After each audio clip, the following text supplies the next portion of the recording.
Welcome back. In this last video in the SVM series, we will have a look at some implementation using sklearn.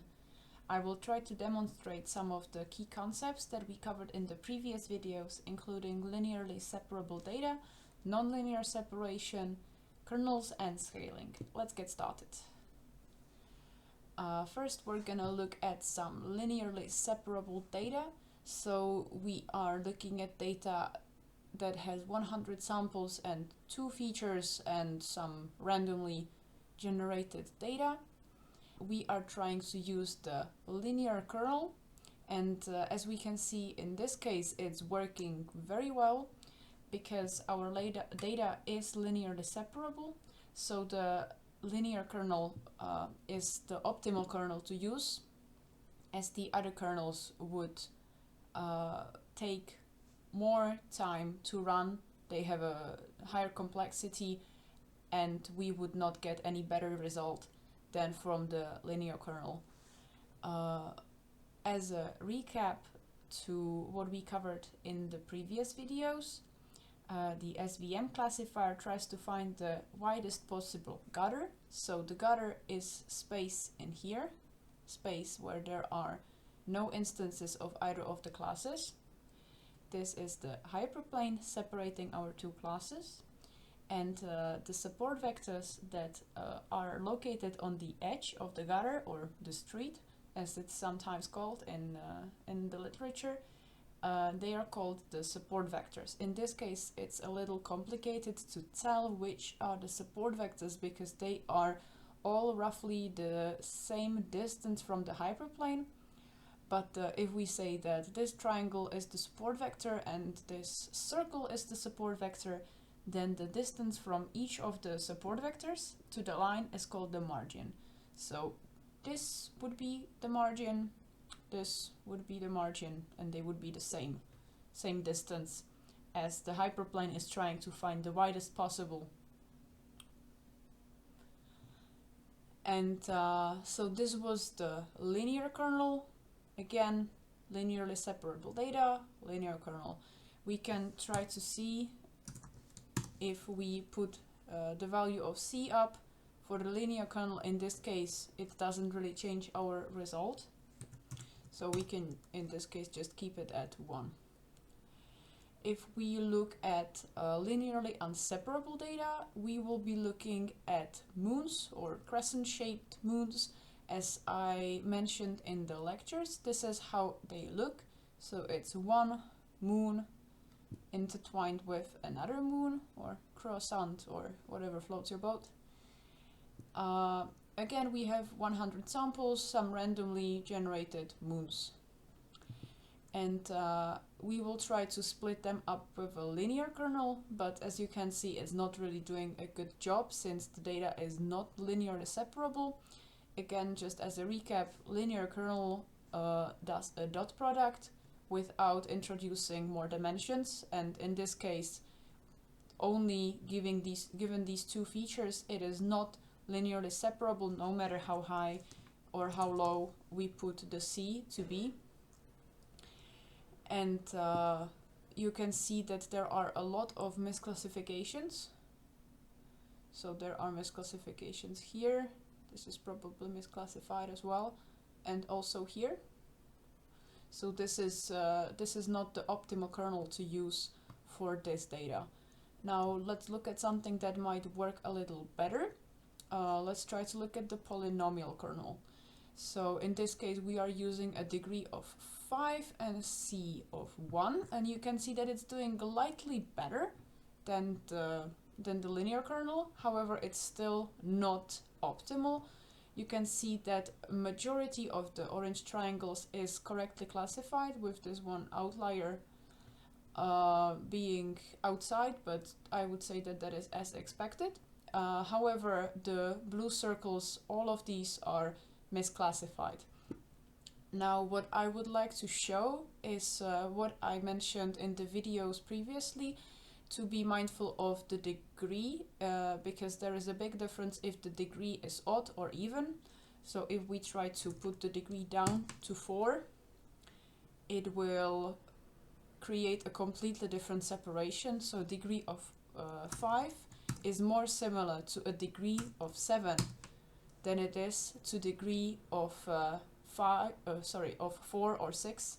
So depending on your data, you might want to only use odd degrees or even degrees.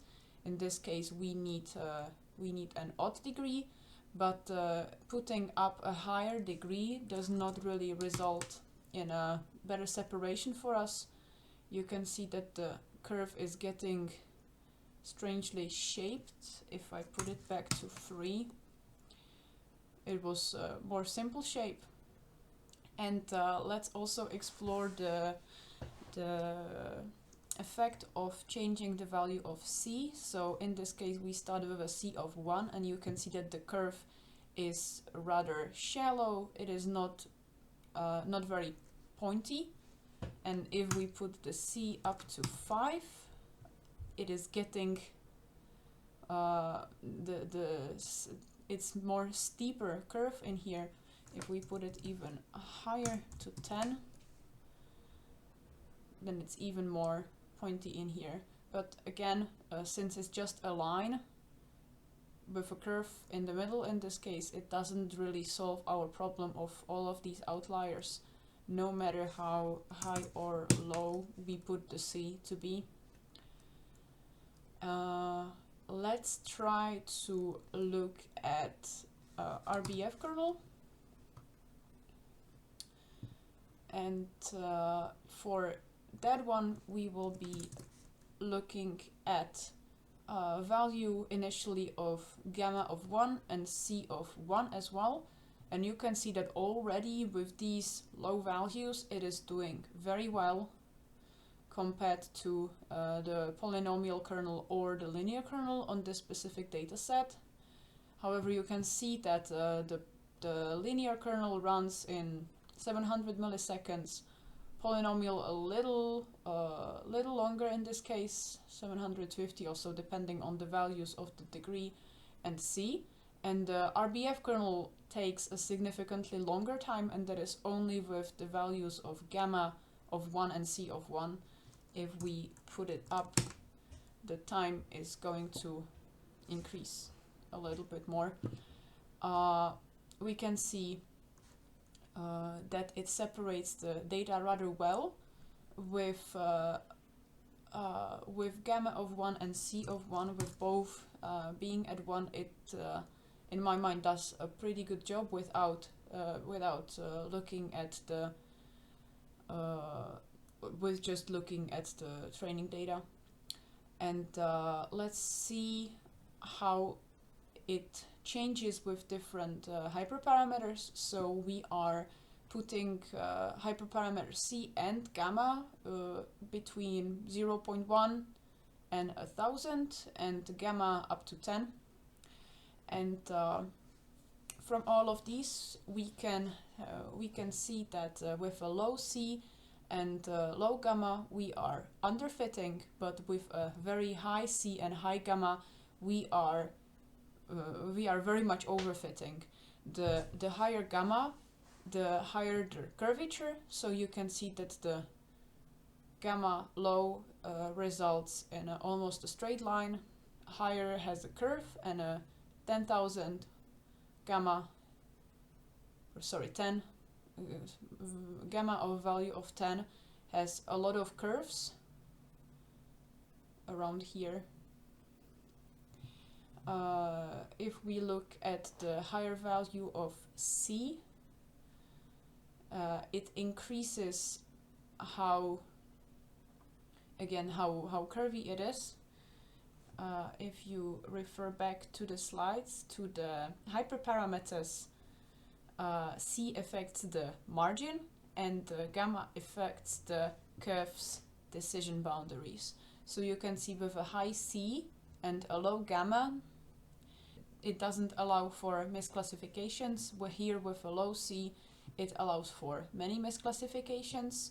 However, if we put both of them to a high value of 1000 and 10 for gamma, it not only doesn't allow for misclassifications, but it also creates a highly curved hyperplane, which results, it might be poorly visible, but it looks like there is a little island here because of this one outlier, which is heavily overfitting it to the data that we have. So if your model is overfitting, try putting C or gamma value down. If it's underfitting, as in this case, try putting them a little higher. And we will lastly wrap it up with scaling. As I mentioned in the videos, scaling is important for SVM and it changes the outcome. And we are just going to look at the difference between unscaled data and data used using standard scaler, because this data is already relatively okay to scale. It doesn't make much difference, but you can see that there is some difference between the shape of the curves. And you can see that this point, for example, is just outside of the hyperplane, and here it might be just inside, so it might actually influence how well your model is performing. So that's it for the SVM series. I hope this code example helped you with understanding how SVMs work and the impact of using different values for the hyperparameters. If you have any questions, you can drop them in the comment section. Thank you for listening, and I'll see you later.